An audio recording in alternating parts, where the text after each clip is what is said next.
5, 4, 3, 2, 1, fire.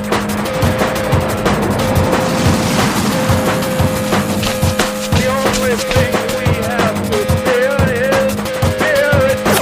Mile 18. This is Endurance Nation. Welcome to another episode of the Endurance Nation podcast. I want to call out a new segment we're focusing on this season, the Masters Athlete, or as I like to call them, the most interesting athletes on the team. The people who are interested in taking all of their lessons learned, all of their experiences, and applying them to new places, finding new challenges, exploring new limits to their fitness.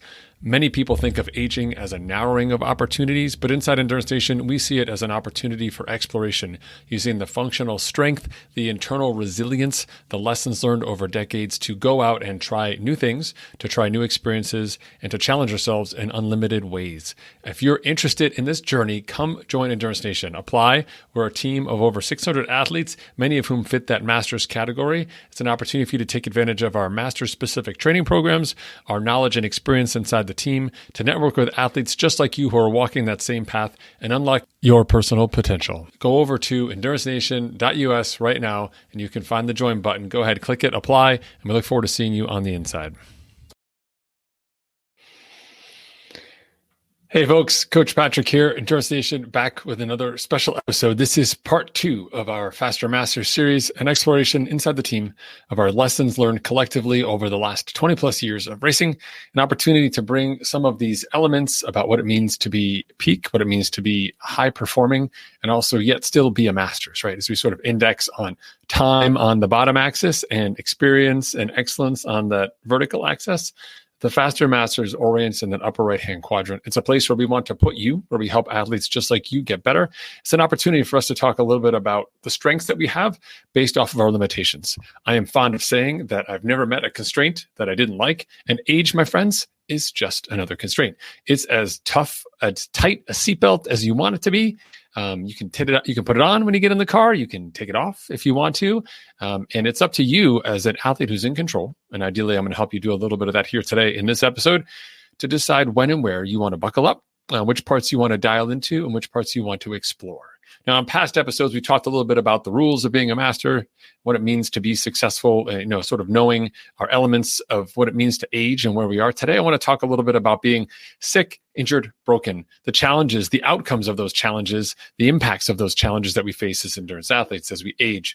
Now, here we go. You ready for this? I hope you're buckled in. I am, because it's a reality. It's something we face, but it's not something we often talk about. And those are the challenges that we face as we age with regards to sort of our immuno strength, with regards to our muscular physical strength, in terms of our resilience under load. All of these are different elements that we experience. And as a reality, what we tend to see for our endurance athletes who fit into that Masters category, I'm calling you 45 plus, but really you should probably start thinking about this when you're 40 plus, is that you're going to start to experience lots of little setbacks, not big setbacks. So when you were younger, you might have gone mountain biking, for example, no idea what you're doing, but like, let's go, adventure quotient super high, fall off the side of a cliff, break a collarbone, break something, break your hip, something crazy, right? You went epic, you went big, doesn't always work, don't always stick that landing, and you went big and you broke it. Those are sort of the epic things that live out there. And those live as sort of different dots on our timeline as we move forward. But as we go forward as an endurance athlete over time, as time rolls on, inevitably as it does, we start to notice that the setbacks aren't like that anymore. We're not participating in those types of activities. Some of you are. Kudos to you. That's all right.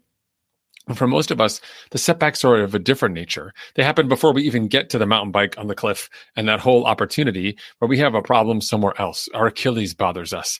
We get sick on the plane flight out and we can't go through with this sort of epic thing that we wanted to do.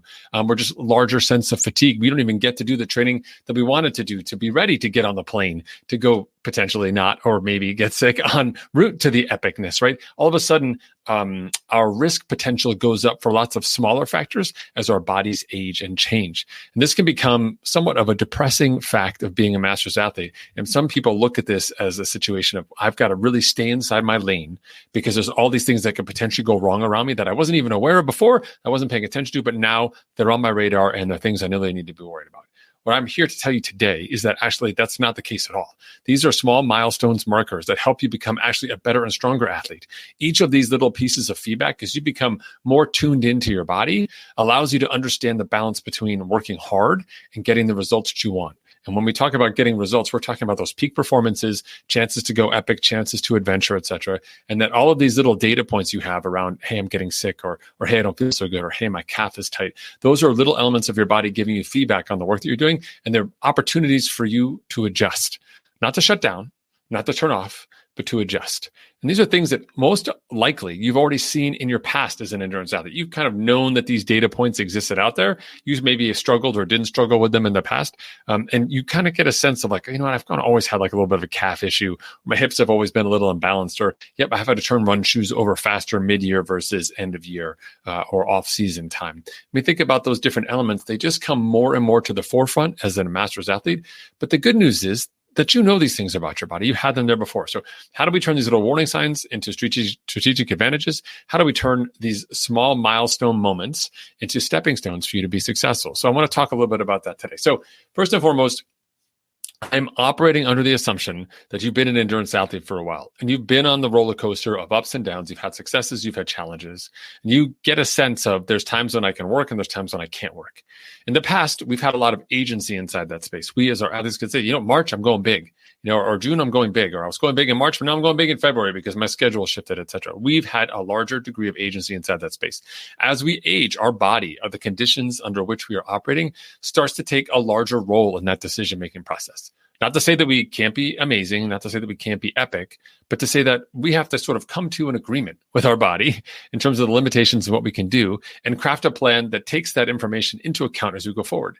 So maybe you want to logistically peak in March, but you know you can look back at your training calendar and say, for the last 6 weeks, I haven't really done the work that's going to allow me to peak in March. I can't peak in March because this work that I've done doesn't set me up. Or just as equally, on the other side, the work I need to do to get from here to that peak in March, I'm not going to be able to handle that load because of my body. Like I have a sense that that's not going to go well for me. And we have to come to a place where we can have that agreement and create a plan that allows you to go forward and to be successful. So we need to use our strengths as a master's athlete. And you have two distinct strengths I want to touch on. First, just general awareness, right? As a master's athlete, you become more in tune to your limitations. So, like I mentioned earlier, tightness in your calf, tightness in your hip, your hamstring, fatigue after an interval set, or fatigue after a big set as well. These are indications where in the past you would ignore that because you wouldn't really notice fatigue. You just charge on, right? You just go out with your friends, get a pizza, have some beer after your big ride on Saturday, just keep rolling right into Saturday night. We're great. You would ignore that fatigue. It's not that the fatigue wasn't there. It was that you were able to ignore it. Now that fatigue is there and you are not able to ignore it. It is hindering, in some cases, perhaps even impairing your ability to do the other things that you want to do. So we have to make adjustments. So this self-awareness for you becomes a core strength, right? It's empathy, but not empathy externally to others. It's empathy inwards to yourself as a master's athlete to say, I understand that was a lot of work. I just asked a lot of you. We're going to give you a little bit of rest, right? The second key thing you need to focus on here is that we have a smaller margin of error. We have a smaller window for making mistakes. So in the past, if you had a problem with your lower back or you had a problem with rest, you could say, I'll get to that this weekend, or maybe next time it shows up, I'll do something about it. As we become more old, as we age and as we remain competitive, that window narrows, that sort of niggling or challenge that you have, we kind of have to address it in the first 7 days, first 3 days even. Or if you don't feel good tomorrow, take a day off. We have to be very proactive in terms of our rest and recovery so we can offset problems before they become a real problem. So rather than driving, just a simple analogy for you, and getting to a place where the gas tank is not only on E, but the light is flashing and something's chiming at you, like all of the sensors are going off, probably your passengers are uncomfortably squirming inside their seats. For us, once we get down below the half full tank, we get the half empty, we just want to check and be like, where's the next gas station? We just want to know where it's at. I'm going to make some decisions about it. Or when you're at a quarter tank, you're going to pull over to the gas station. I'm going to fix this now before I even get down to below a quarter tank because I don't even want to be inside that position. It's a slightly conservative mentality with your training and the resiliency of your body. But what that allows you to do is to go bigger and to continue to peak and be large, be epic, do those things that you want to do because you've been really good managing this baseline. So here are our protocols for you that I want to cover in today's episode. Number one, you've got to be tracking your fatigue indicators. So if you're not tracking HRV or resting heart rate or your sleep score, some version of those, one or all of those three factors, you have to start doing it now. your ability to rest and recover is the largest success factor. It is the easiest to manage, and it is the easiest to make sure that everything is right. So when you get that number right, you get a lot of other things right by default.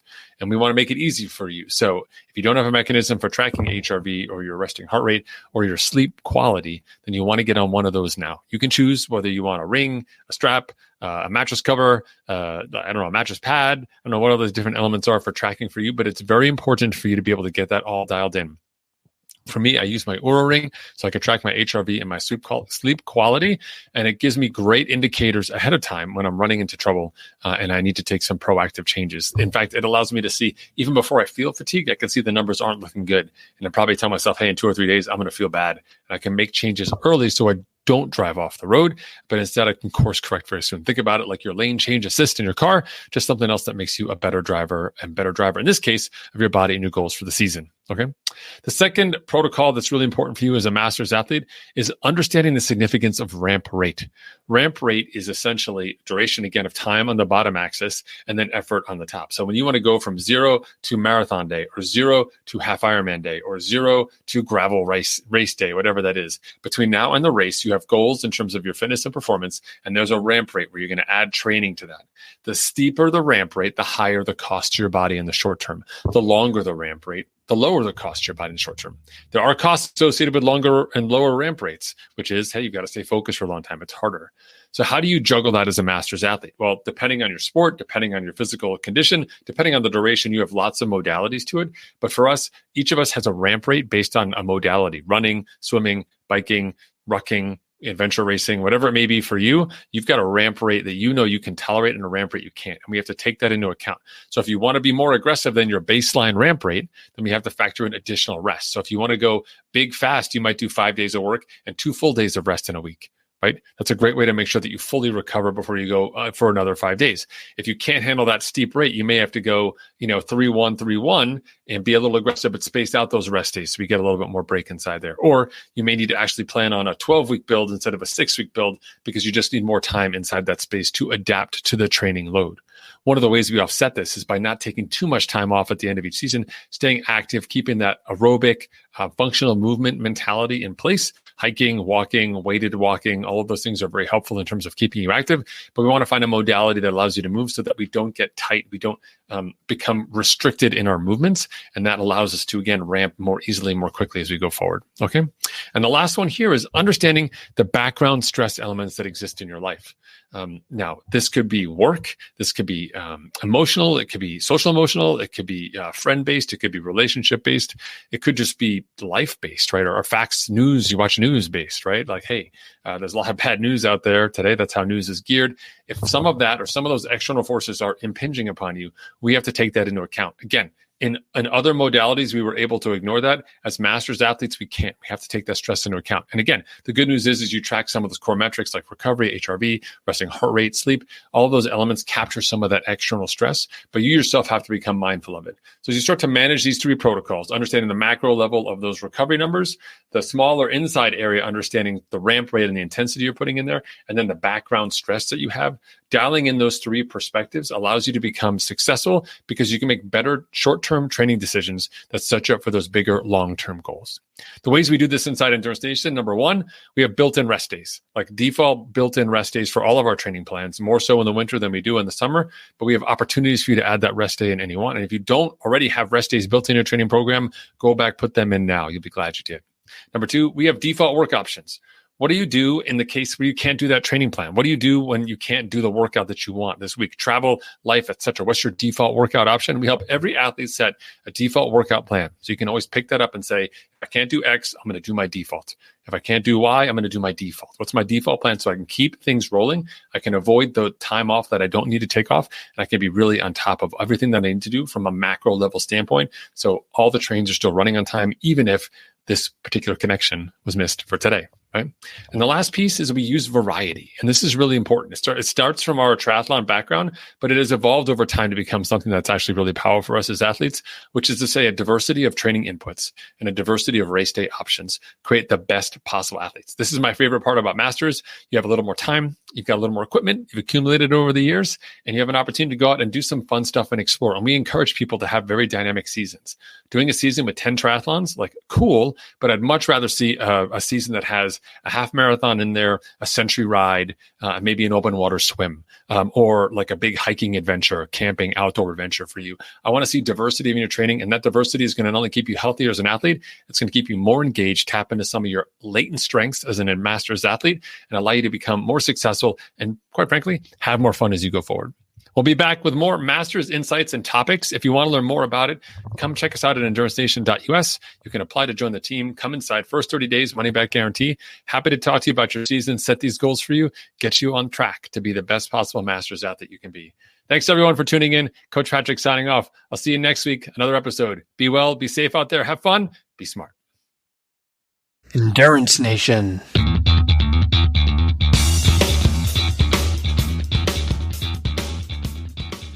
Hey, podcast fans. I know you love the podcast because here you are, you're listening to it and you're still listening to me talk right now. Did you know you can get content just like this in your inbox once a month?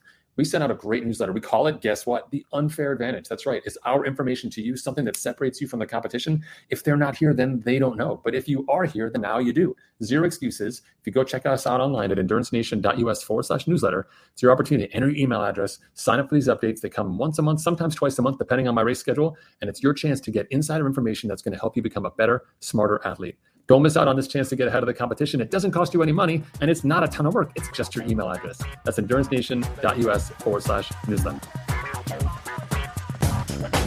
For more information about Endurance Nation, visit us online at endurancenation.us. The provided music is from the Podshow Podsafe Music Network. Check it out at music.podshow.com.